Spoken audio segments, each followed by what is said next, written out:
नमस्कार आप सभी को। स्वागत है आप सभी का आपके अपने YouTube चैनल हिंदी गुरुकुल में। आज का ये विषय बहुत ही अलग है। क्यों अलग है? क्योंकि बहुत सारे विद्यार्थी मुझे एक हिंदी शिक्षिका के रूप में मुझसे एक प्रश्न बार बार पूछते हैं कि क्या हमें हिंदी 10वीं कक्षा के बाद पढ़नी चाहिए और क्या इसमें किसी प्रकार का कोई भविष्य है?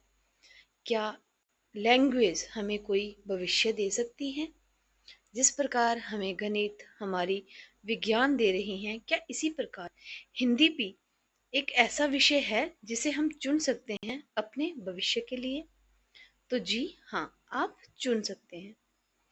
और हिंदी विषय को चयन करने के क्या क्या कारण हैं, ये आपको आज इस वीडियो से पता चलेगा।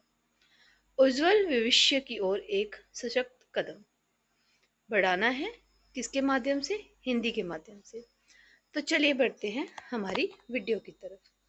क्योंकि आजकल मैं बहुत सारे करियर काउंसलिंग के प्रोग्राम्स अटेंड कर रही हूँ जिसमें गणित, आपका विज्ञान, इन सब चीज़ों को बहुत प्राथमिकता दी गई है, लेकिन हिंदी को मुझे कहीं भी ये नज़र नहीं आ रहा कि हिंदी को कहीं प्राथमिकता दी जा रही।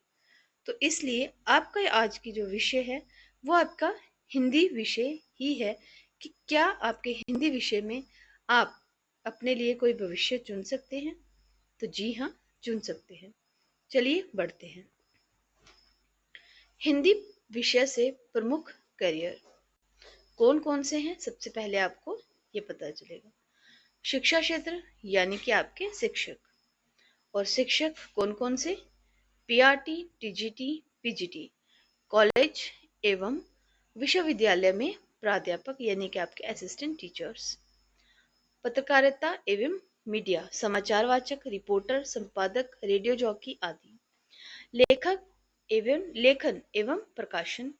तो लेखन एवं प्रकाशन के लिए लेखक, कवि, उपन्यासकार, कंटेंट राइटर आदि। पटकथा एवं संवाद लेखन यानी कि आपके स्क्रिप्ट राइटर्स।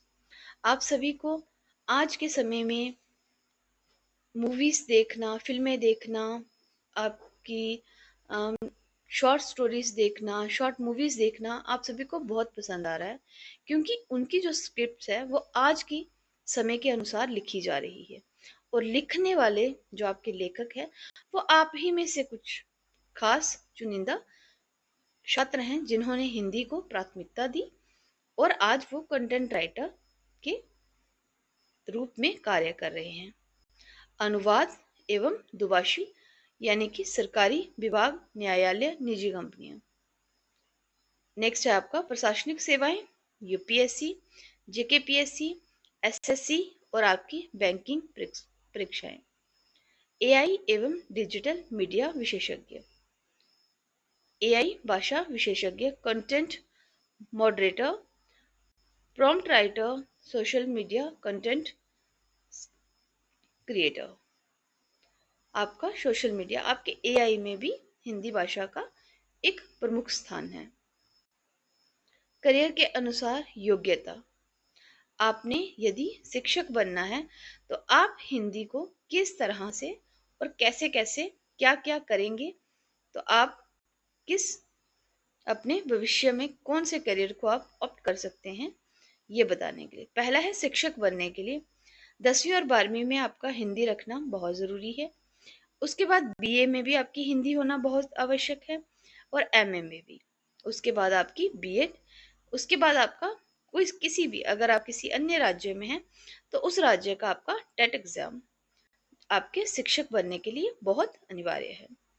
उसके बाद है आपका प्राध्यापक बनने के लिए। इसमें बीए एमए दोनों ही, बीए में भी और एमए में भी दोनों ही विषय में हिंदी का होना बहुत ज़रूरी है।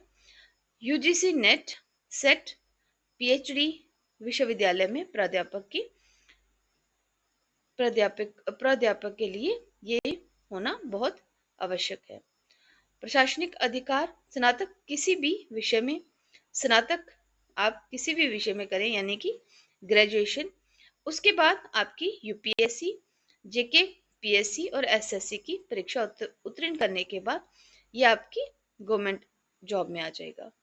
उसके बाद है आपका पत्रकारिता, 12वीं के बाद स्नातक पत्रकारिता एवं जनसंचार, BAMC एंड MJMC, ये दोनों ही जो कोर्सेज हैं ये आपको करने पड़ेंगे।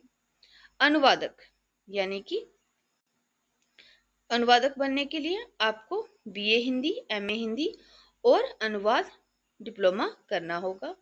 डिजिटल मीडिया एवं AI, यदि आप AI में अपने कदम जमाना चाहते हो तो उसके लिए भी आपको स्नातक, digital marketing, content writer, AI एवं भाषा संबंधित प्रमाण पत्र पाठ्यक्रम आपके पास होना चाहिए। जैसे कि मैंने आपको पहले ही बताया, हिंदी भाषा में करियर की राह कौन सी है, रास्ता कौन सा है? एक कदम अनेक संभावनाएं। पहला, 10वीं तक तो हिंदी आपकी अनिवार्य है, वो तो आपको पढ़नी ही पढ़नी है। यदि आप उसके बाद हिंदी विषय को चुनते हैं कक्षा 11वीं और 12वीं में, उसके बाद आपका स्नातक यानी कि आपकी BA, ये भी आपकी 3 या 4 वर्ष की, जो भी जितने भी साल की आप करना चाहें, उसके बाद आपका स्नातक हो तो यानी आपका MA आपकी हिंदी। उसके बाद आप बन सकते हैं शिक्षक बने B.Ed करने के पश्चात और टेट का एग्जाम देने के बाद, प्राध्यापक बने UGC नेट क्लियर करने के बाद और PhD करने के बाद, पत्रकारिता पत्रकारिता बने BJMC 3 साल का आपका कोर्स होता है ये करने के बाद। लेखन एवं साहित्यकार, तो इसके लिए आप अपनी स्नातक और स्नातकोत्तर चलते चलते भी अपनी राइटिंग्स लिख सकते हैं और उसे प्रकाशित करवा सकते हैं। उसके बाद है आपका अनुवादक या फिर दुभाषी, डिप्लोमा प्रमाण पत्र कोर्स ये होना बहुत जरूरी है। सरकारी विभाग, न्यायालय, निजी कंपनियां, अंतर्राष्ट्रीय संस्थान, यहाँ पर आपके लिए उचित स्थान है। उसके बाद है प्रशासनीय सेवाएं, तो सबसे ज्यादा जो UPSC बच्चे पास करते हैं, उत्तीर्ण करते हैं, मैंने अभी तक उन सब में हिंदी वाले बच्चे बहुत ज्यादा पाए हैं। उसके बाद आपका JKPSC, SSC, बैंक आदि, और बन सकते हैं आप अधिकारी। इसी के साथ मैं अपने विषय को यहीं पे विराम देती हूँ। आप सभी का बहुत बहुत धन्यवाद और बहुत बहुत आभार।